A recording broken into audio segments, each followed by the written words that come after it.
know, he's got a point. I'm not sure how to characterize it. You know, this beautiful I call to order Lake Havasu City Council regular meeting on Tuesday, April 24th, 2018 at 6 p.m. We'll now have an invocation by Pastor Katie Scott.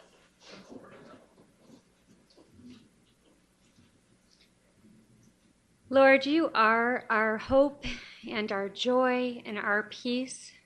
We just turn this meeting and the rest of our affairs over to you. We trust that you will guide us, that you will give us wisdom, and that you will bless all that goes on here and in our city. We're grateful for your protection and the way that you've guided us in the past, and we just seek your future for us. Just pray over all here and praise you for who you are. In Jesus' name, amen. Amen. Please join me in the Pledge of Allegiance. I pledge allegiance to the flag of the United States of America and to the republic for which it stands, one nation, under God, indivisible, with liberty and justice for all. Thank you.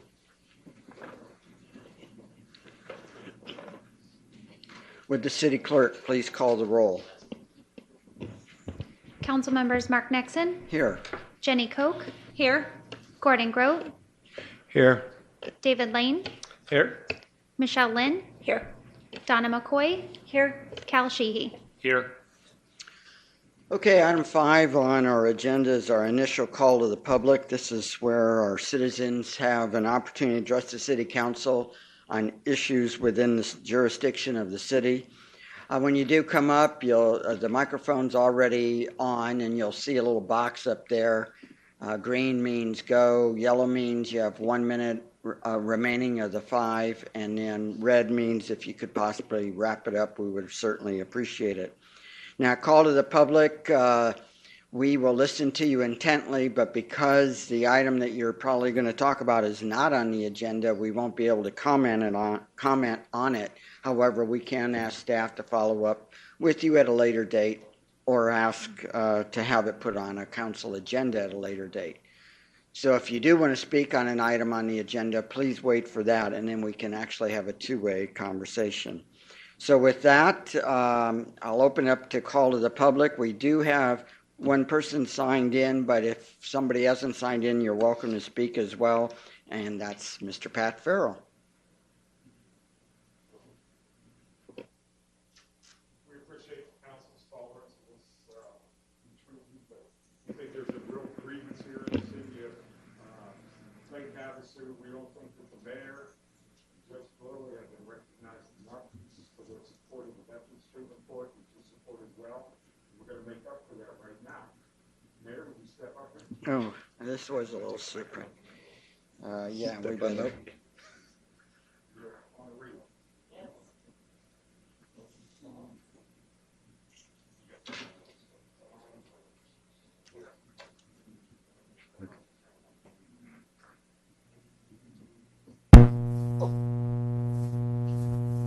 Now it works. Sisto Sandoval, Sisto Sandoval.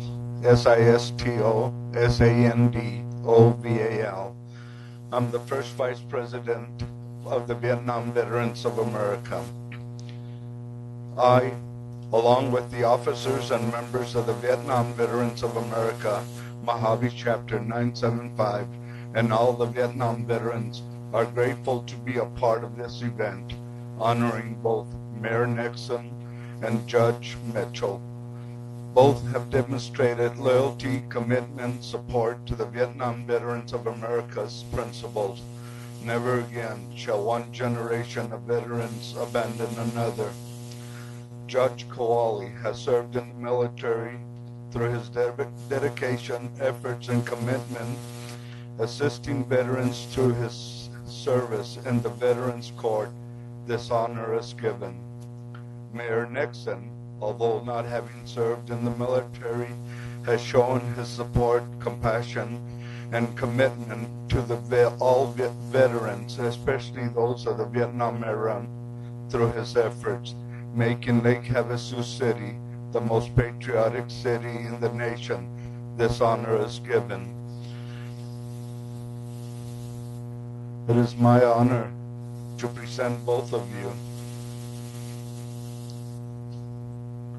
a citation that reads, Dear Mark Mitchell, on behalf of the National Board of Directors of the Vietnam Veterans of America Industries, VVA, it is my privilege to award to you an honorary life membership in the Vietnam Veterans of America. Your commitment to veterans and keeping the core principle of the VVA, never again shall one generation of veterans abandon another.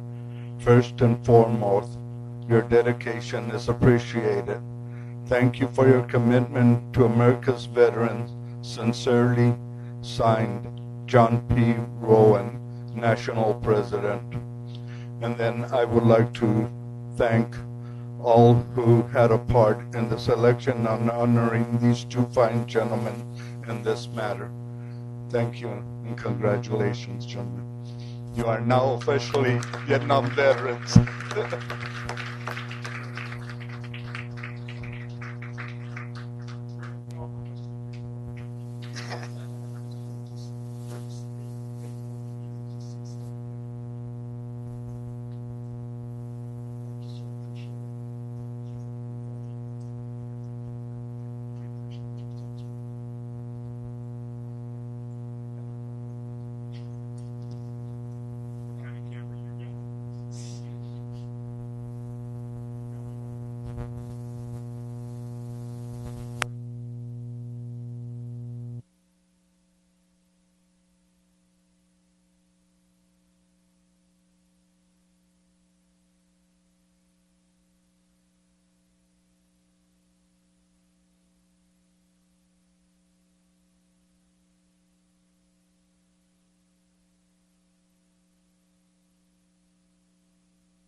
Okay, that was a bit of a surprise, but very nice. So, am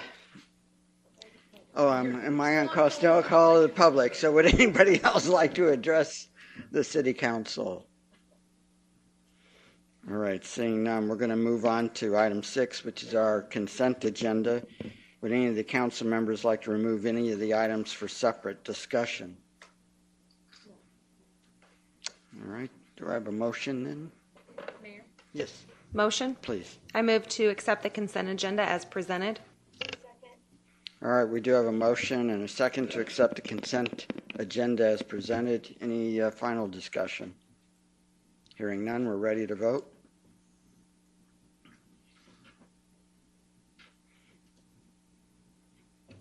Motion carries 7-0. Thank you very much. Okay, item 7 on our agenda this evening, correspondence, communications, petitions, announcements, and the city manager report. First up, item 7.1 will be a report from the Lake Havasu Partnership for Economic Development. James. Good evening, Mayor and Council. Hit that little button in front of you. No. Will it go to yellow? I mean, I got The other one. Oh, okay. There you go. They It didn't went have to red. They didn't have to speak into a mic. All right. Well, I heard that that Terrence came and only did 25 minutes. So I prepared about 53 minutes. And I heard IT guys back here saying, I'm not talking for more than a minute. So I'll take care of that. Now, it's been a long time since I've been in council chambers for our organization, the partnership. So it's nice to be back here and talk about what we're doing. But I also want to honor your time and quickly go through this because generally when I talk about what we do, the most meaningful stuff happens at the end in questions, and I think that's where direct dialogue happens. So with that, we'll just start. One of the things that is a little bit different about the PED in the last 2 or 3 years is how we've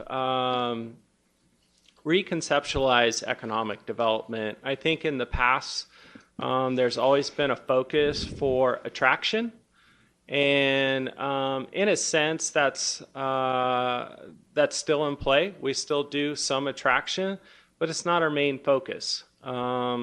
We believe in the people and talent that are here, and it is a lot more favorable to grow your own talent from within and not rely on other entrepreneurs to come save you, so to speak. So we really focus on 2 things. We believe in place development and people development. So I'm going to talk a lot about that tonight. And so for us, that really is our shared product. And the better we come at that, the more people that understand what our product is and how their company or their investment or their people can fit into our community. So with that, I'm just going to start. So here's a few things that I want to cover. In the place development, I want to give you a quick update on the Downtown Catalyst project, where we're at right now. I want to spend a few minutes on the co-work space.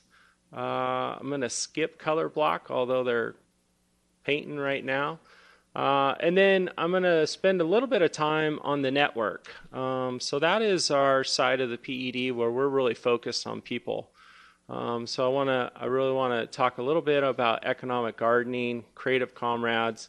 And then I want, something that is rarely ever talked about, and that's what we do with clients, both on a short term and a long term. And then I'll just talk about some attraction stuff with Arizona Commerce Authority. So with that, I think I spent a couple hours with you at the retreat talking about some of the Vision 2020 projects. This one is the Downtown Catalyst project. Really what we're doing now that's a further update is a couple things. We are really working on the offsite improvements. What do I mean by that? Offsite improvements are everything that's going to make the project work. This is a very ambitious project. And so really one of the main restrictions to the site is how we would create power to the site.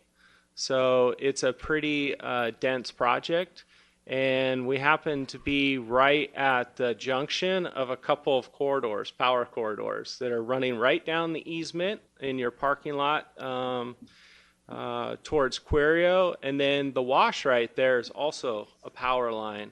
So we've been working with Unisource and the engineers to start looking at creating a power grid, of course, because it has to be sustainable, and it's not an end-of-the-line type of thing. It's all done in loop systems. So we have to understand how we can create the power to the site, but also there's some ingress-egress on the way the project's set up. So we have this connectivity to the parking lot. Well, if we have power lines going right over the top of that, it's pretty hard to run a bridge. So there's a lot of inner workings that we're working on. And so we're trying to come up with solutions there, which we are working on that. But ultimately, those costs will be buried in what the city will then sell the land for. So we have to get a handle on that. We can't just go out there and put a sign on it and say, all right, developers, come on in, and then not have the real cost of the project. So that's the first thing that we, since the last time I spoke to you, that we're really working on. And then when I talked to you last time, we'd been around, we'd done all the initial investor meetings, local interest. And so what we did is we found 6 very interested parties that could find some synergy in one building. So we've gone back to Peter Koliopikas from Circle West Architects, and so we have reconceptualized the tower. You can actually see the new site plan up there. If you look at your monitor, it's been flattened. It's 17,000 square feet. It's about $3.2 million. And like I said, there's 6 partners in this. And so what we will be doing for the next 4 to 5 weeks is we will be taking this building, not the entire project, this building right back to them.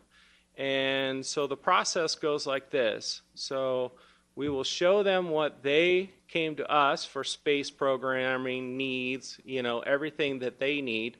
And we will show them the concept. They'll take a look at it. We have opinions of probable costs. They'll understand what their responsibilities. We'll show them the dynamics of the building. And then what will happen there is what we're looking for is an official letter of interest, right? Like, okay, so we've done this. We haven't spent a lot of money. We've pulled what you wanted. We've created a facility. It does have a big price tag on it. There's no doubt about that. But what we are then looking is if we move forward with the partners in that arena, then what we'll let them do is go to the fall where we're looking for letters of intent. So what that means is basically you're going to have a due diligence period of, okay, I owe X amount for this square footage. I better have my business plan. I better have my financing. I better, you know, so this is a formal, you know, we're moving into a different level of development. Why? Because if we're past letters of interest, it allows us to move to light schematics on the building. We don't want to spend money if we're not at a serious level of interest. And why do we need light schematics in development? Because we need to get a true handle on cost, right? So we have to start drilling down to truly understand what the usability, programming, cost, ingress, egress, how all these things work so that we can get to the next level. So that is kind of where we're at on that, the Catalyst project. The next one is the co-work space. As you know, this was a community-funded project. Contest-funded project, I'm sorry. And so it's $400,000 from the America's Best Communities, and then PED has agreed to match that. And, you know, I think when we started this, we thought, $800,000, we're rich. We're going to have a great facility. This next graph will kind of show you where we're at with it. So we have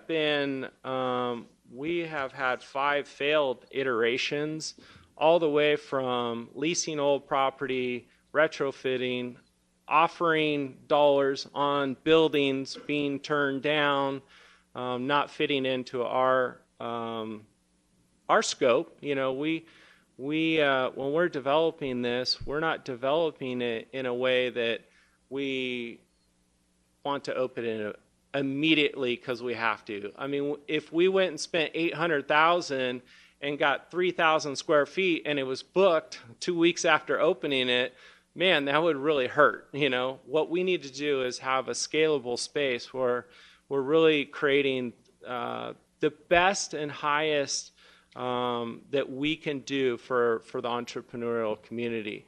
So with that, the next stage that we're doing right there is we're back to what we had left before, which is the Catalyst project.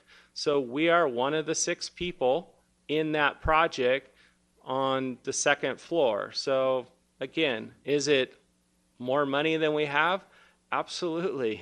So we will be a part of that process. So in the short term, I want to talk about what we're doing. So the short term is something that I'm really kind of, this is really I think a progressive move by our board. So they agreed to start a pilot programming, knowing that our solutions were running out. We weren't going to have any shovels in the ground anytime soon.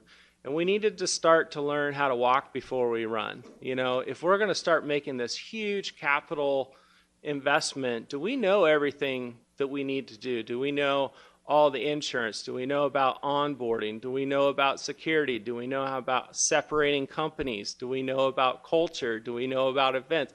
I could go on and on and on about what we've already started with 4 companies that have 11 employees and all the things we're dealing with. This is just a video that they made putting together a green screen in the studio aspect of it.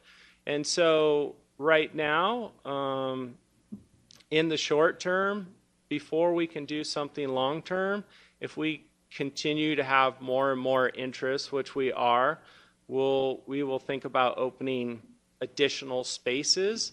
But we also are pretty mindful of not, these are all PED assets going towards this. So we're trying to be prepared to make that jump to a larger space and create the economic development platform that we're looking for. So I just wanted to let you know that although we haven't solved that problem, we are working towards it, and we're also doing something for companies in that space currently. All right, this is the people stuff. So this is all the programs that we work for people. So that's Startup School with ASU, Profit Mastery. I'm going to talk a little bit about economic gardening, Professional Development Series, Bright Future, and Creative Comrades. Okay, economic gardening is, first of all, I'd like to thank the sponsor. Horizon Community Bank has stepped up. They have paid for half of the pilot program. They believe in it. They have their own clients that they're pushing towards it. And economic gardening is focused around stage 2 companies.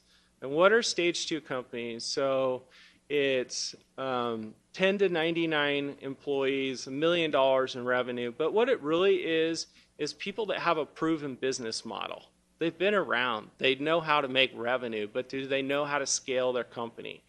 And so really, it's not your typical business services that would hang out below that, finance, workforce development, business plans, connecting resources. This is about high-level corporate intelligence. So they work in areas, core strategy, market dynamics, qualified sales leads, innovation, and temperament. Now, so a lot of this is above, honestly, any skill set in Lake Havasu. So these are MIT researchers, this is GIS logistics, this is search engine optimization guys that will come in and take a look at a Havasu company, understand what they do, and then see the reach. Now, they might be using watering holes like trade shows and things like that, but they have to go there and physically understand each and every person, where in corporate America, Fortune 50 companies, they would come down with the information that says, there's literally only 382 people buying this product in all of North America, period. Let's start from there and work back. It's not a blind type of thing. And then it's really about that high-level CEO to CEO, really getting them back to their core strategy and what they do. And of course, we've been, as we are always blessed to do, so many companies let us go right in the door with us. And so we get to watch how this works and get to see the information in real time as they work with these people. And the results so far have been pretty impressive. So we're on our 3rd company right now, and I think it's getting a little bit easier to onboard them. I think they've kind of heard, hey, there's some tools. It's not as intrusive as I think it is, and they're not pilots. They're not going to come in and tell you how to run your company. They're going to come in and give you research to say, here's some objectives. Here's where you're falling behind. Here's where your innovation cycle isn't in the correct space.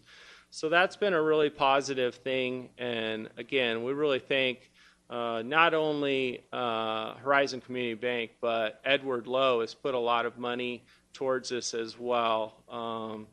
He was the gentleman that invented kitty litter, and so his mission is to help Stage 2 companies. All right, so the next thing I'd like to talk about is Creative Comrades, which we call it professional development for the curious and inspired, and that's exactly what it is. We have a three-way partnership. That's PED, College Street Brewery, and Arizona State University. And we have meetups the second Wednesday of every night. And this is why I'm so bullish about a high-level platform for economic development.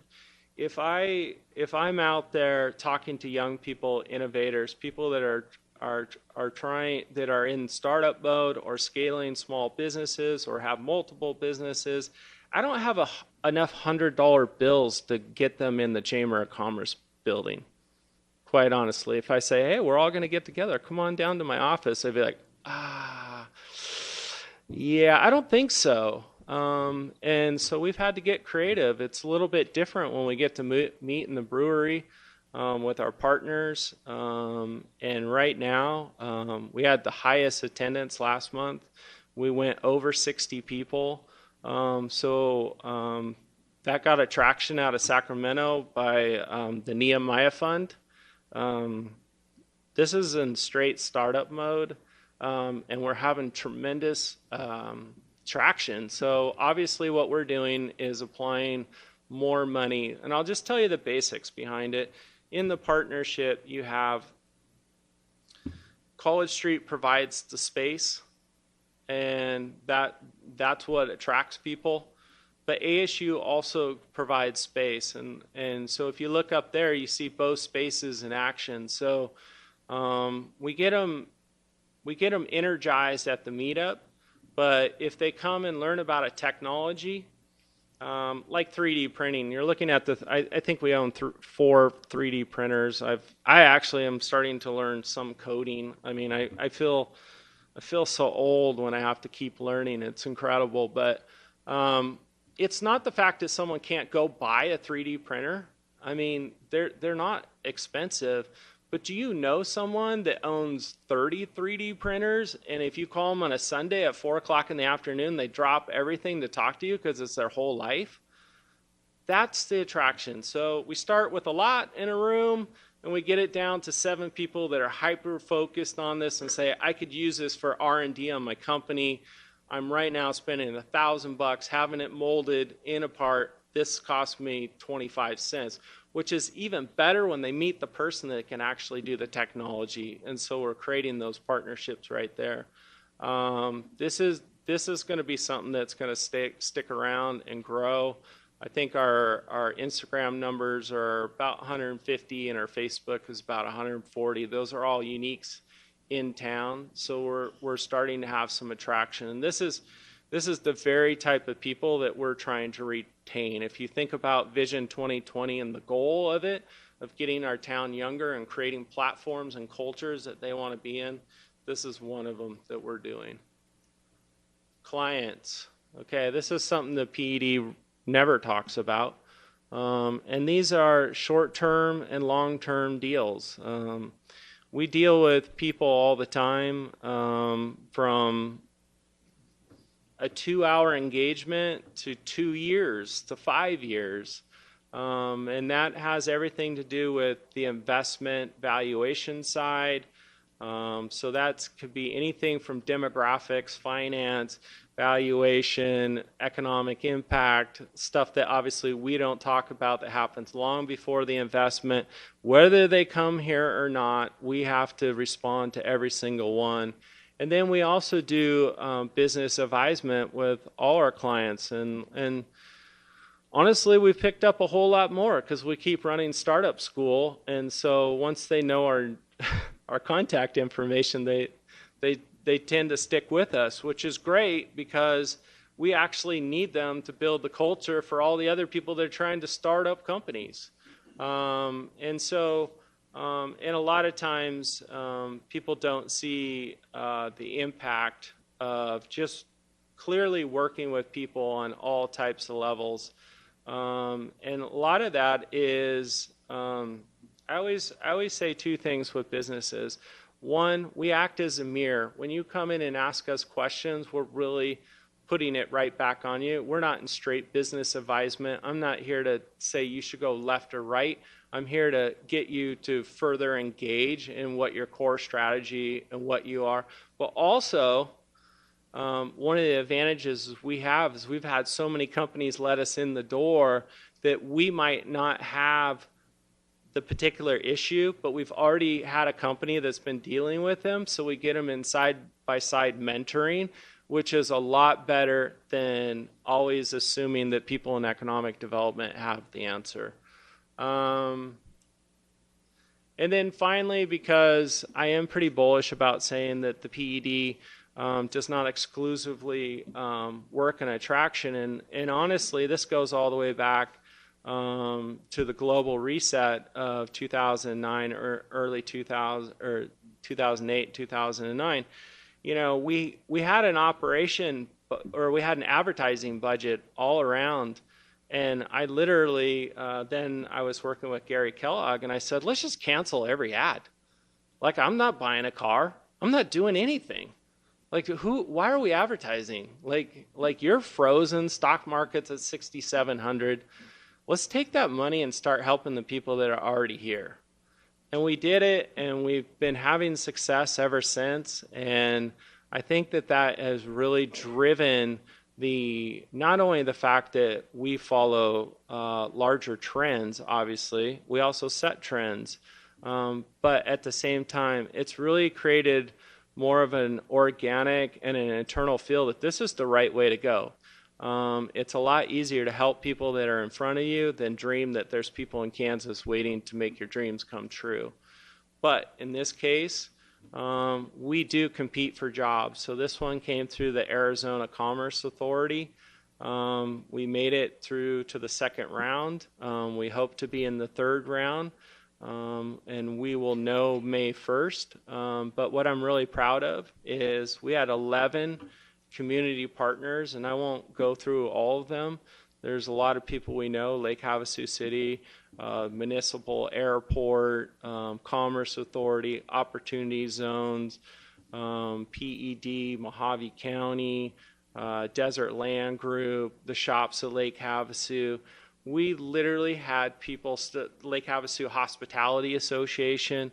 We had to create a short and a long-term strategy for this massive CapEx project that had to scale extremely fast. And we were really proud that so many partners got on board and we were able to submit. The state is very excited about our submittal, so we're really hoping that good things come from that and we can keep competing. So when I say that we don't do attraction, I mean we don't go looking for attraction, but when it comes, when we are with site selectors, we fight just as hard as any other city for jobs of that factor. And with that crazy rambling, let's just go to questions. Any questions from council?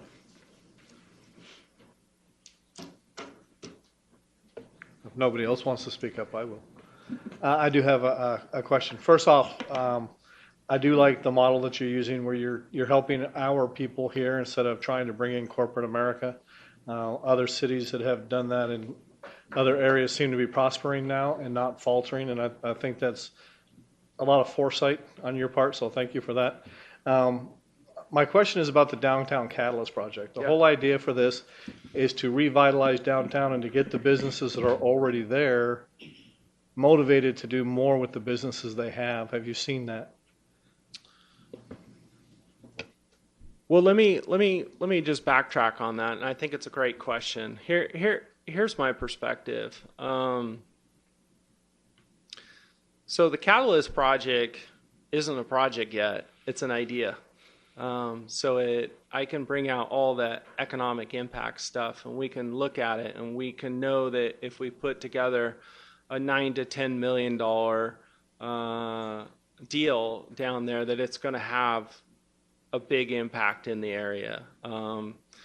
Buildings are selling for 650, 700,000. They're pretty fatigued. So there is going to be an impact. But let me go all the way back. And this is where public-private partnerships work. I'm old enough to remember trees, benches, and lampposts in the most desolate place. I can tell you, after what we've tried to do in the space, trying to literally find space with $1 million budget, property is very highly sought after. The occupancy rate is up. And if you look at how many restaurants, how many art resellers, how many cultural drivers are down there after that, that would be the way I answer that question, in the fact that, here's another way I'd answer it, and that, because I don't really have a straightforward answer for you. So when we did Color Block, we needed a demonstration area. So we said, this is what we're going to do. This is the amount of budget. We're doing this in partnership with ZMC Hotels. We want to create something good. Well, first, Hospice, who was phenomenal partners, said, okay, great, as long as you guys do everything. And then once we started working, they put in over $12,000 in their building. Why? Because they immediately saw the value. They're like, oh my gosh, if we're going to do this, we have to do this. This is permanent. They were getting customers coming through the back. Every time we make public investments, there is a response. A lot of people don't like to make public investments as the first in. I understand that. That's why this is a public-private partnership. We had a contest funded where we have $1 million. Well, I have $1 million trying to build 5,000 square feet. We're trying to build something for our future. We're trying to bring the first arch of the bridge, the cultural touchstone of our entire city, that will go forward and put it someplace. It's going to cost some money, but it's going to have immediate reverberations, whether it's that owner, that operator, or the next person that's trying to get closer to scale their business model. That's the best I can answer it. Thank Anything you. else? And good luck with Project Cheetah. I look forward to it. Yeah, we are excited to compete for those jobs. Anyone else? Thanks, James. Appreciate it. You bet. All right, item 7.2, announce vacancies on the Lake Havasu City Boards, Committees, and Commissions. Ms. Williams. Mayor and City Council, there are a number of vacancies on Lake Havasu City Boards, Committees, and Commissions. The following is a listing of those vacancies. Airport Advisory Board, 1 pilot member, 1 regular pilot member, 1 alternate pilot member, and 1 alternate non-pilot member. The Board of Adjustment, 6 regular members and 3 alternate members. And while there are no vacancies currently on the Parks and Recreation Advisory Board, the Planning and Zoning Commission, or the Public Safety Personnel Retirement System, we do welcome people to submit an application for when a vacancy is available. Applications are available in the City Clerk's office, and they are also available online. Thank you. Thank you. Item 7.3, our City Manager's Report. Mr. Knudsen. Good evening, Mayor, members of the City Council. Thank you for the opportunity to present to you the manager's report for April 24th. Our nationwide water conservation challenge ends on Monday, April 30th. So we need the public to help us out so we can continue to rise on the list of cities throughout the country. We're currently ranked 3rd in the category of 30,000 to 100,000 population for cities. Again, that's nationwide. Last year, the Lake Havasu City, we took 8th place. So now we're in the running to move up and finish in a much higher ranking. So if you haven't already, please make your pledge to conserve water and visit mywaterpledge.com. It's quick, it's free, and you also have a chance to win prizes for yourself and your favorite charity. So with the support of the community, we're going to take first place in the nation in our category. Again, Monday is the deadline. Last Wednesday, Lake Havasu City hosted the Tri-City Council meeting at ASU, Lake Havasu. We had about 60 people in attendance. Not pictured, but attending the event were council members Lynn and Councilmember Grote. Our city clerk's office did a great job organizing the event for the three cities. We had some serious discussions on the opioid crisis. We received updates from ADQ, the Rural Transportation Advocacy Committee, the League of Arizona Cities and Towns, and from our MPO. We heard a presentation from the Arizona Peace Trail, and we had some real serious conversations about the flood control district and how that's going to affect the three cities. Also at the Tri-City Council meeting, ADOT provided us with an update on the SR 95 and Kiowa project. The stretch of ADOT highway is a serious concern for the city due to the volume of accidents that are occurring, and they are occurring at an increasing rate. ADOT announced that the State Route 95 and Kiowa Phase 1 design is underway and is 60% complete. Phase 1 includes the improvements you see on the screen, including a turn lane on SR 95 southbound. Unfortunately, as part of the ADOT update, the city received word that Phase 2 of the project was not funded by ADOT this year. Despite our best efforts, ADOT notified us that we could look for additional funding in future years for the project. Phase 2 included moving the third driveway north, the installation of a traffic signal, and extending the median to Palo Verde North. Improvements needed. These are the improvements that are needed to decrease accidents and injuries. The fact that we didn't receive the funding for the project this year is very disappointing, but we will continue to work with ADOT and our MPO to identify outside funding to implement the improvements on our most dangerous stretch of the road in the city. So with the number of accidents that occur in this area, we have coined it the most dangerous stretch of road, and we're hoping that we can receive funding for the necessary improvements moving forward. These photos taken at Body Beach were taken last Thursday. So as you can see, the cleanup is progressing nicely. We're averaging about 25 loads a day to the dump, which equates to a little over 200 tons a day of trash and debris, vegetation. It's a huge job, and there's still a lot of work to do, but thanks to our city employees and our operations department, we've made tremendous progress. I'm happy to report the Wheeler Park Fountain is now in operation. The crews are experimenting with some water patterns and light features, and the photo on the right reflects a patriotic red, white, and blue pattern that you can see at night. All the work was completed internally by the crews in the operations department, and they did a great job of bringing the fountain to life after being inoperable for more than 10 years.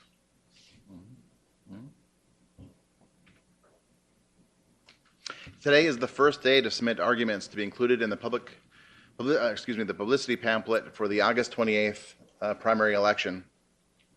And that publicity pamphlet will be distributed to the registered voters about a month prior to the election. Arguments for either for or against Prop 409 must be filed by May 24th with the Lake Havasu City Clerk's Office. And for more information, encourage the public to contact the City Clerk's Office at 928-453-4142. We have some numbers that came in last week that reflect the third quarter of fiscal year 2018.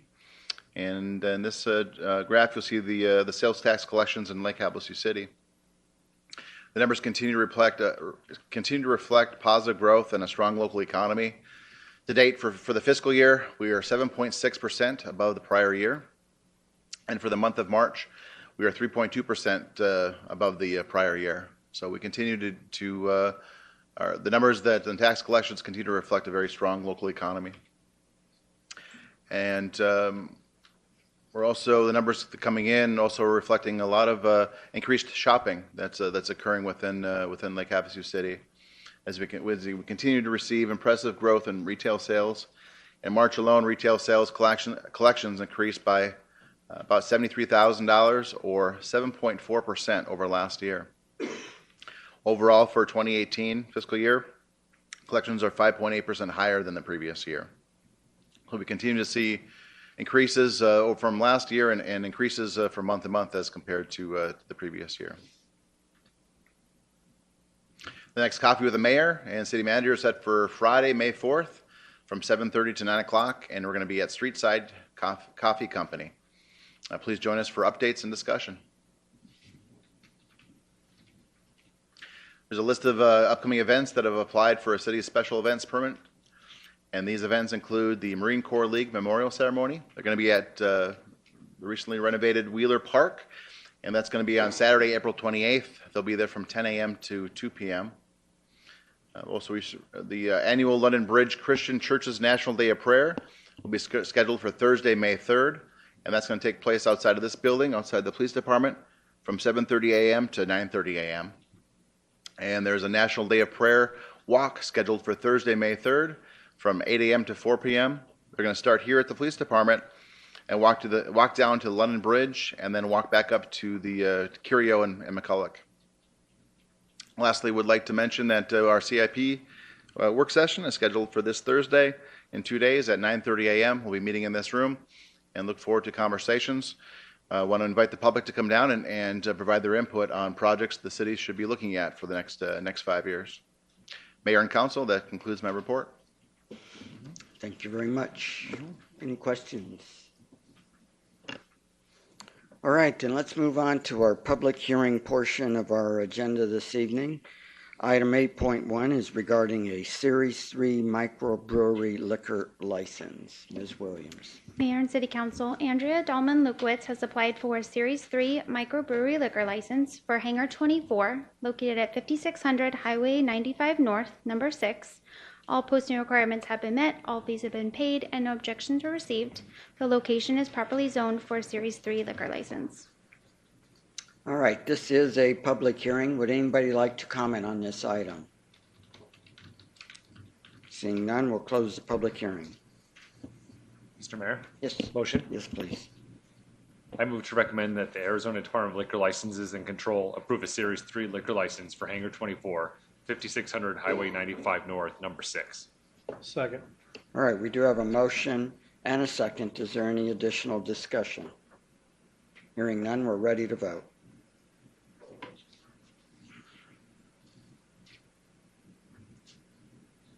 Motion carries 7-0. Thank you very much. Item 8.2, introduce ordinance number 18-1198, amending City Code Chapter 5.12, alcoholic beverage license, to delegate approval for acquisition, control, and agent change liquor licenses to reduce processing time. Ms. Williams. Mayor and City Council, last June, we brought before you an ordinance that made changes to City Code Chapter 5.12, alcoholic beverage licenses. This delegated special event applications, fair and festival applications, and extension of premise applications to a designee, the city manager, in lieu of a public hearing to reduce processing time. At that time, acquisition of control and agent change liquor license applications were not included in those code changes. Currently, we process those all internally, and as state law does not require that those go before a public hearing or for posting. At this time, staff has prepared the attached ordinance for introduction that would make those proposed revisions to Chapter 5.12 to delegate review and recommendation authority to the city manager for acquisition of control and agent change applications. Happy to answer any questions. Any questions before I open up the public hearing? Mr. Mayor, Yes. I remember this coming to us about 10 months ago, and I had a question at that time about how when organizations that use nonprofit liquor license for events, when these organizations use it, 25% of their gross profits goes to the 25% of the organization's profits go to the nonprofit.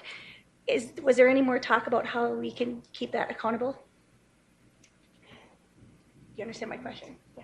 Okay. I understand your question. I thought we brought that back as an item before council and had that discussion. We did. Okay. Can you remind me what that was? Oh, absolutely. So we brought back a discussion and we talked about the state's processes and what they do and what our role is in that. And we actually the city doesn't have a role in the oversight or control of overseeing those funds or how those are distributed. And so that's something that the state was working on. They were looking at ways to tighten up that process, and that's kind of where we left it at that time. I mean, council took that information and staff wasn't directed to do anything further with it as far as I can recall. I think the other piece is that we encourage nonprofits who didn't get their 25% to talk to other nonprofits about that particular promoter, because in some cases, like if it was at an Arizona State Park, we didn't have any control over it at all.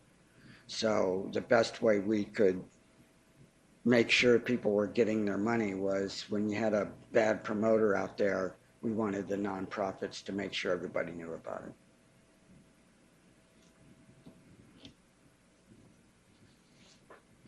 Other questions?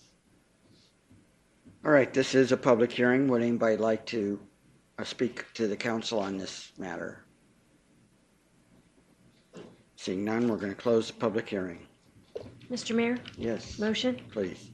I move to introduce ordinance number 18-1198, amending Lake Havasu City Code, Chapter 5.12, to delegate approval for acquisition of control of agent change liquor license to reduce processing time. Second. Okay, we do have a motion and a second. Is there any final discussion? Hearing none, we're ready to vote.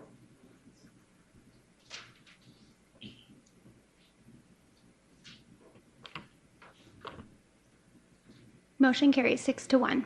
Okay, thank you very much. Okay, item 8.3, approve system upgrade agreement for radio system with Motorola Solutions. Jonathan. Good evening, Mayor, Council. I'm sure Mr. Grote's happy to see a IT item on here. I don't know if you guys remember, probably about 8 months ago, we implemented the new city's Motorola radio system. The prior system was about 20 years old, so it was definitely past its age. The new system controls the radios for the entire city, not simply public safety. It does operations.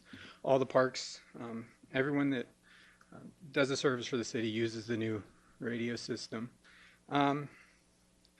Coming up in about 4 months or so, the original service agreement, which was purchased, which was included in the original purchase, is expiring. So Motorola has presented us with a new 10-year service agreement. The new service agreement actually is a little different than previous agreements that you might have seen because of the technology and the new radio systems. They're more server, software, those types of things, not just a radio. So they're actually including software updates and equipment updates every 2 years for the next 10 years. There's a lot of reasons they're doing that, you know, for certain purposes, but they did offer a 10-year agreement. You guys probably saw the costs on the back. You know, looking at the cost, it's basically the standard support and maintenance that all companies are offering, just over 10% of the initial purchase value, and then it takes up a 4% variance every year. The new the service agreement also includes the towers. We recently installed a brand new Cambian microwave tower up by the airport, and they did a complete upgrade on the island tower as well. So those are also included in any of the service and maintenance. That's also is 24/7 real-time monitoring is also included. Unlike the old system, Motorola has direct access into the servers, and they have 24/7 monitoring of it. As we've already seen, before issues even happen, they're already logged on if they see any anomalies, doing software updates on the back end. So it's very valuable. That's really about it. If you guys have any questions. Yes, Jonathan, I noticed that every year there isn't an incremental 4%.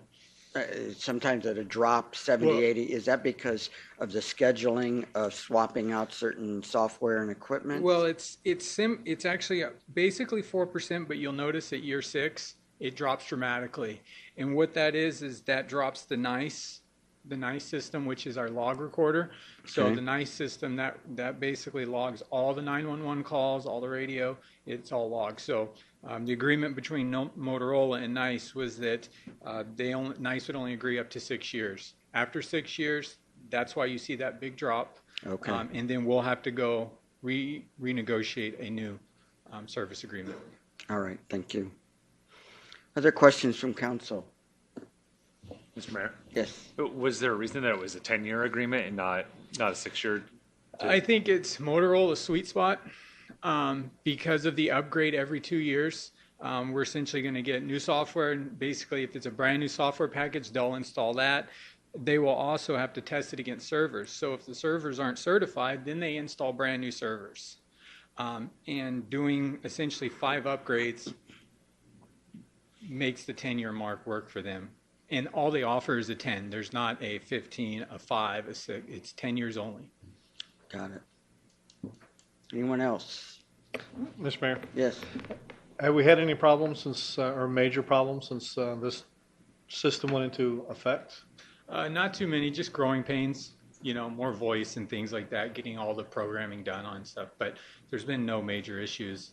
And are the end users, the people that are actually out there on the street, happy with the system? They seem to be, as far as I've heard. Chief is shaking his head yes. So Well, I can tell you there's nothing worse than being out there and wanting the radio to work and it doesn't. I think they're saying that they're actually too clear almost. The bass and voices and things like that are it was hard to get used to. Okay. But Thank you. otherwise, it's very clear. Thank you. All right, this is a public hearing. Would anybody like to address the council on this matter? Seeing none, we'll close the public hearing. Motion, Mr. Mayor. Sure. I move to approve and authorize the city manager to execute the systems upgrade agreement with Motorola Solutions, Inc. for a period of 10 years. Second. All right, we do have a motion and a second. Any final discussion? Hearing none, we're ready to vote.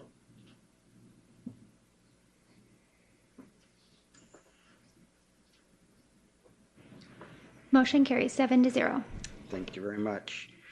Okay, we're going to move on to item 8.4, award agreement for professional services for the airport master plan update to Kaufman Associates. Mr. Abbott. Good evening, Mayor, Council. The approval of this scope is the next step in the process working through FAA's granting process. One item I do want to point out is the approval of this scope. Excuse me, let me step back here. We will not execute this contract with the approval until we receive formal approval from the FAA. So that's important to note in the motion. As you recall, the grant application was actually approved by Council back in December, and that has been submitted. We expect notification from the FAA within the next month or so. So the total project cost for this master plan update is just over $500,000. That includes the master plan itself, the administration fees, and the economic benefit analysis. I want to point out that that component of this scope is not grant eligible. It's not grant eligible mainly because in the FAA's eyes, they don't see it as a determining factor or justification for the projects that will be identified in the master plan. It simply informs the city on the benefit of the airport to the city. So with that and the 95.53% match, the FAA and ADOT grant share is $511,624, or excuse me, $511,624, and the city's share being the difference of $46,199. So Kaufman and Associates, they were actually selected through our standard RFQ process back in 2016. The schedule for this master plan update will take 2 years. I want to also note that that will span 3 fiscal years. And the programming will also be reflected in the budget. A lot of that has to do with the public comment and public coordination periods required, the federal reviews that we have to go through for the various steps along the way. So we anticipate completion of this master plan in June of 2020. All of these bullet items here are really the specific tasks that are included in the master plan. I won't read through all of these, but I do want to make note that as part of this process, we will actually be developing an airport advisory committee. So that is also an FAA requirement. It's not to exceed 20 members, but they're not a voting committee. They are just simply to provide guidance and review as we go through this process.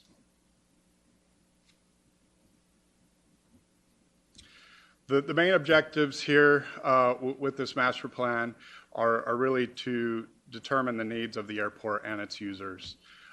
Through that, we will identify what those improvements are, their priorities, their costs, the operating expenses, and potential revenues in some case for some of those projects. The updated master plan is something the FAA requires for Lake Havasu City to continue to receive federal and state funding. Over the last 10 years, we've received approximately $3 million in federal and state grants. So there is definitely a return on investment when you consider our match portion versus the number of federal funded dollars that we receive. So with that, I will answer any questions. Jeremy, you mentioned the creation of an airport advisory committee. Why can't we use our existing one? Well, because it's it's a good question, I guess. The requirement is specific to create a committee that involves not only users of the airport, staff members. I guess there's a possibility that some of those committee members would be a part of that committee. Okay. What we will do with Kaufman is we will identify interested parties and then invite them to be part of that committee. So that's definitely something that we could reach out to those committee members and see if they're interested. Okay, thank you. Other questions? Mr. Mayor? Yes. Yeah, as the liaison with the Airport Advisory Committee, there's a variety of members that will want to participate in both. Okay. And they speak about this. It's actually a standing agenda item on theirs that they talk about the progress of this in the update. Okay. Jeremy, there was also discussion at the Airport Advisory Committee to make sure that this specifically addresses commercial, and it seems to be referenced here as general aviation. Has there been discussion during your process of putting together the scope? Yes, absolutely. Actually, commercial in our negotiations was at one point recommended to be removed, but we did ensure that it is part of the master planning effort to address it in any way. Whether it is feasible or not, we want to make sure that is a part of our future with that airport.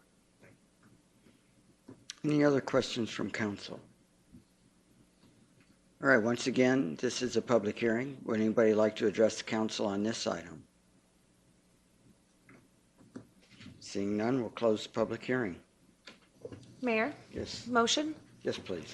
I move to award the agreement for professional services for the airport master plan update to Kaufman Associates after formal FAA approval is received. Second. All right, we do have a motion and a second. Is there any final discussion? Hearing none, we're ready to vote.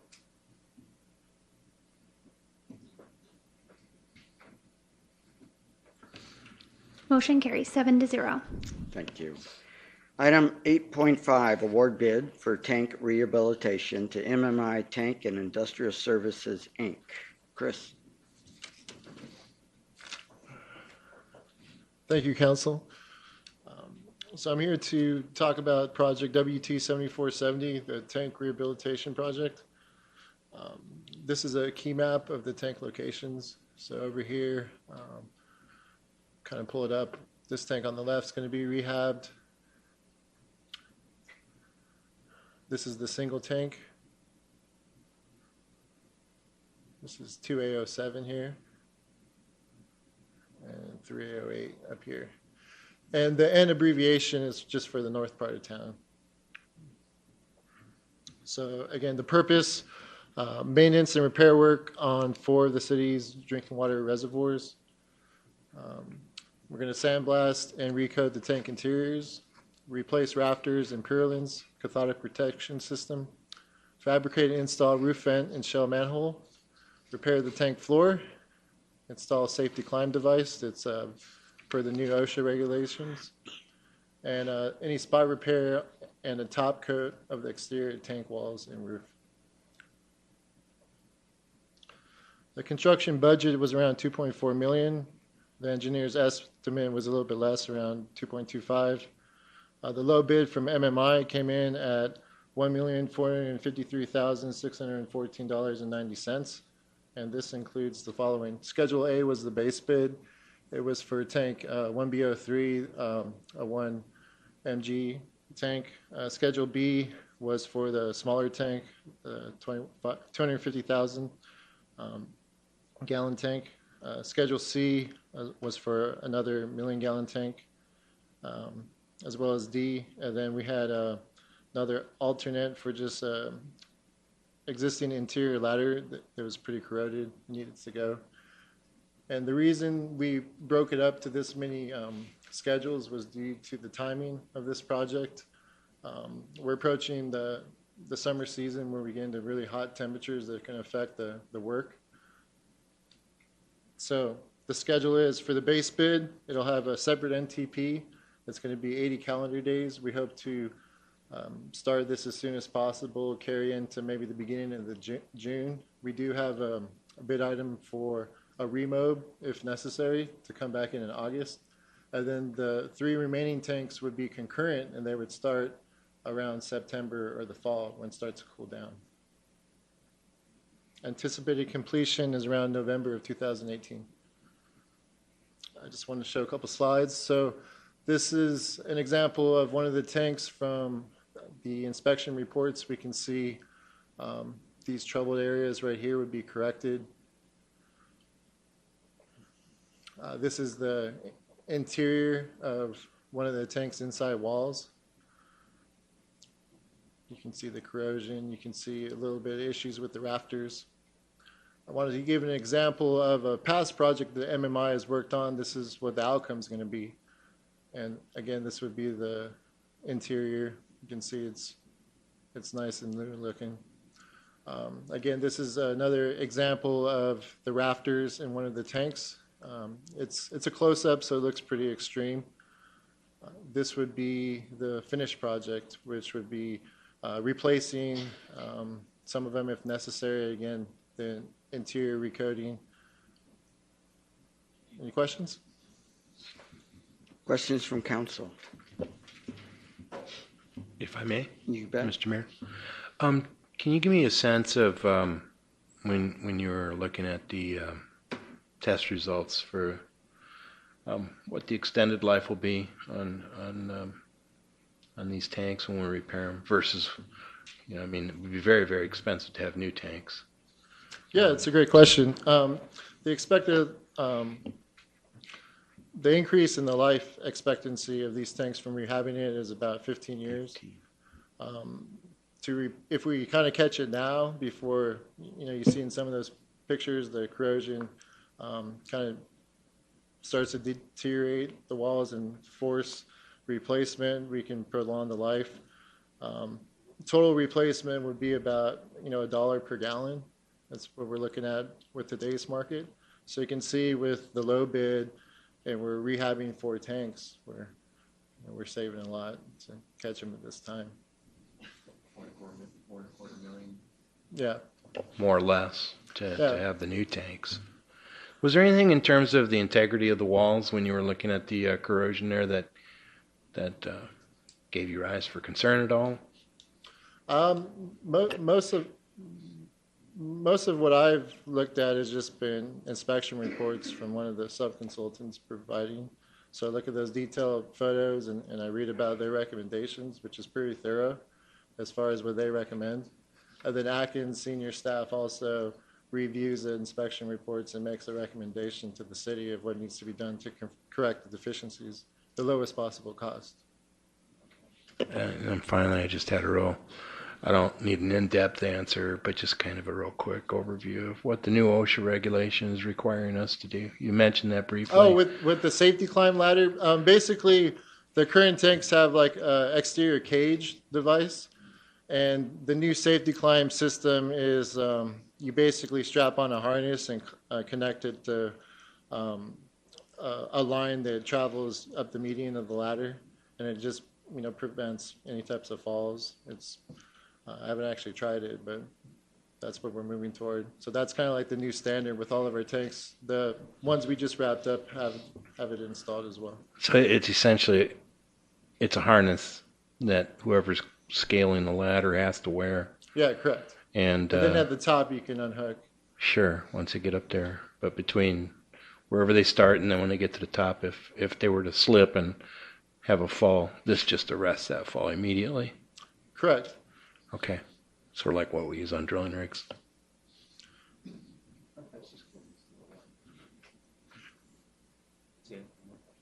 All right, thank you. Just a quick question I had. The bid came in so much lower. Are we fairly confident that they can get the work done for this bid as opposed to suddenly ask for change orders on a regular basis? Yeah, excellent question. The reason the bid came in lower was for a number of reasons. First, the two other contractors were out of California, so they face higher labor fees. Due to the union wages, you're going to get, they're going to ask for more money with the MOB. The MMI, actually, the project manager or one of the senior staff that oversees these tanks, he's local, so I think that plays a part of it. Okay. They've also done, we just finished up a project with them on two of our other tank rehabs. I think what it comes down to is they know what to do. They do good work. They're efficient. They get in, they get out. And I think that's what we're really seeing the cost savings from. So we didn't see any change orders on the ones they just completed? He's going to answer the question for you. Yeah, I can answer that, Mr. Mayor. We actually did. That was related to the floor repairs, if you recall. What we've done differently now is during the inspection, we're actually doing the floor surveys when the tanks are emptied and not incorporating the floor survey as part of the rehab. The two tanks that MMI recently completed, they were as part of their project to incorporate the floor survey in their project, and that identified flaws and issues with the floor. So we have gone away from that. We're getting ahead of it. So we know what has to be done prior to the award or bidding of the project. All right, thank you. Yeah, thanks. Some of the things were a little bit before my time. So. Yeah, no problem. Other questions? Mr. Mayor? Yes. Yeah, could you describe a little bit in the bid tabulation? There's a couple of areas that are highlighted that say that there's discrepancies between the words and the figures. What type of discrepancies are there? I believe those were just typos in what they wrote out and the dollar amount and just what they wrote out numerically. But part of the due diligence was contacting the contractor and verifying that, hey, here are the discrepancies. Here's what we changed them to. Do you agree? And again, we, just brought up, hey, your bid came in so low. Are you sure this is all correct? And both of those things were verified. All right, this is a public hearing. Would anybody like to address the council on this matter? Jeff Wade, JEFF-WADE. I just had a quick question. I was wondering if the corrosion in the tanks and everything has affected the water quality, or is the filtration process after? Or is the corrosion and all the problems inside those tanks that look relatively gruesome affecting water quality as well? Or is it just structural that you're trying to repair? That's a great question. I don't believe so. These tanks are taken out of commission at the time of the inspections, and I believe we're waiting until we rehabilitate them before we put them back into operation. So even there are some tanks out there that obviously this isn't caught right away. If there's corrosion in there, it's a process that slowly happens and you notice it after a timely manner. Is it affecting the water quality when the tanks are in use and still have corrosion that hasn't been identified yet? I'm just asking when the filtration process is for the water. I think Mr. Clark's going to answer the question. Thank you. Most of the corrosion occurs above the water line where you have the air and the moisture.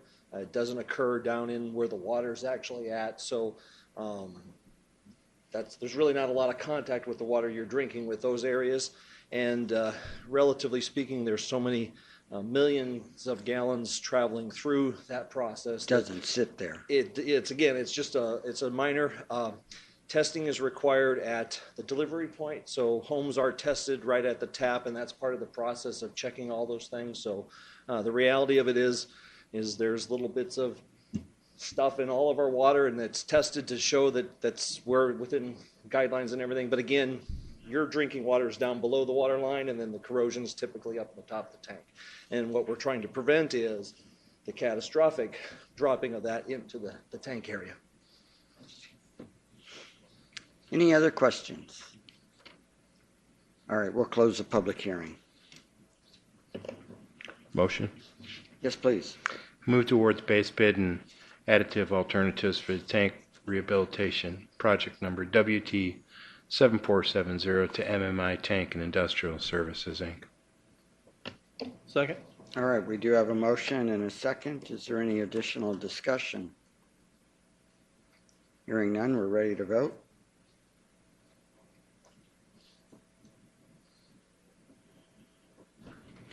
Motion carries 7-0. Thank you. And our final public hearing of the evening, award professional services construction management agreement for the WT 7470 tank rehabilitation project to Atkins North America, Inc.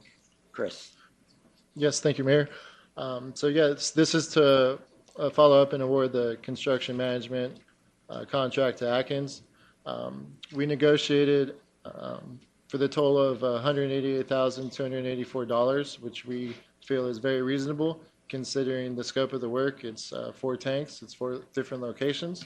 And what this includes is project management from senior level staff from Atkins, submittals, RFIs, daily field reports, progress meetings, the pay applications, and again, full-time coding inspection from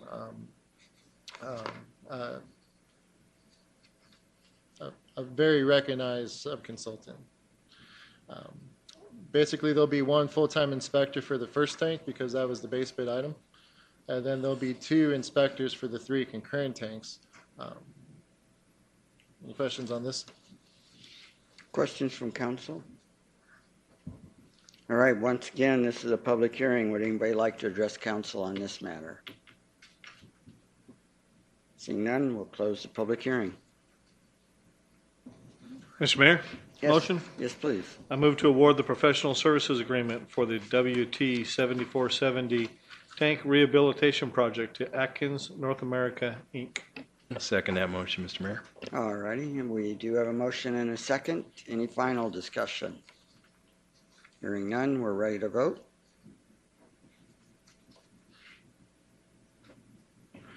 Motion carries 7-0. All right, thank you. Thank you, Thank you. Chris. You bet. Okay, item 9, current events. Are there any council committee reports? Mr. Mayor? Yes.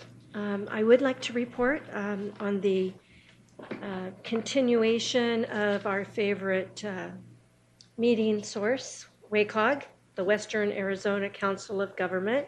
Okay. An area that I was selected for the Area Agency on Aging. Not sure why that happened, but I wanted to let you all know that Older Americans Month is May, so that you all are aware of that.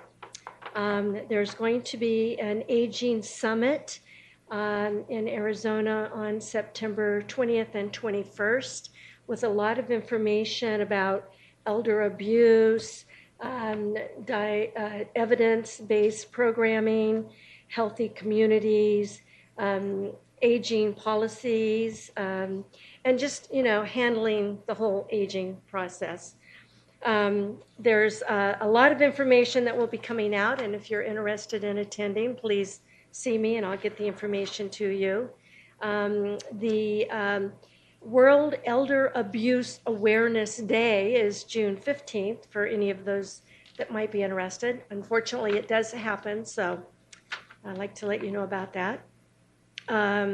And there's going to be a new 10-class health and wellness program for helping older adults master aging. So if any of you are interested, please let me know. Thank you. Thank you. Any other reports? Mr. Mayor, I do have a report for the benefit of the council and the public as they may be interested. Went to a meeting in Golden Shores hosted by the United States Department of the Interior, met with representatives from the U.S. Department of the Interior, the Bureau of Reclamation, the California Environmental Protection Agency. I might get this wrong, David, so correct me if I'm wrong. You've probably heard these things before. And DTSI, which is the Department of Toxic Controlled Substances from the state of California.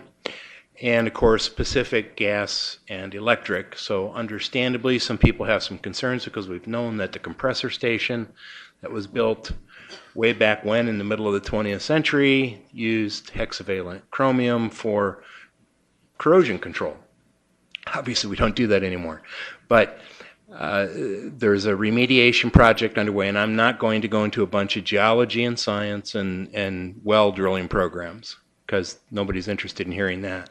Only I kind of love that stuff. But what I wanted to say to all of you is that I'm extraordinarily impressed. They have a two-phase program. One is to prevent their known hexavalent chromium plume from reaching the Colorado River.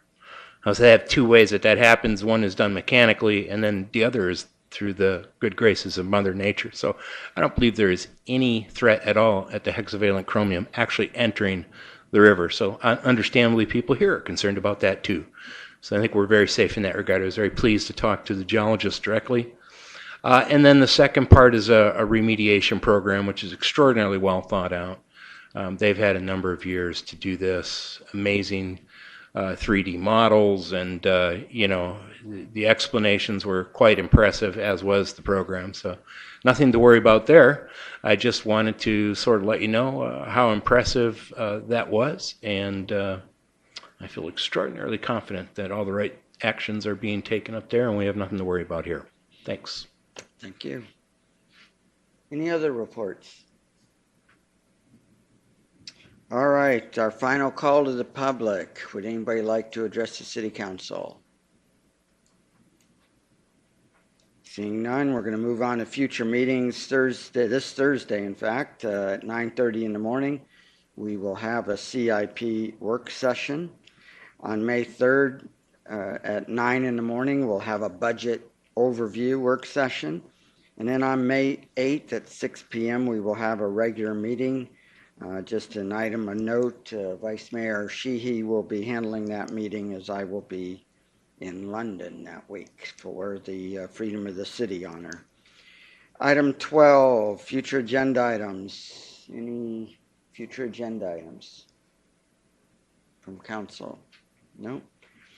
All right, I'd entertain a motion to adjourn. Sir, all right, unless there's an objection, we are adjourned. Thank you all for being here.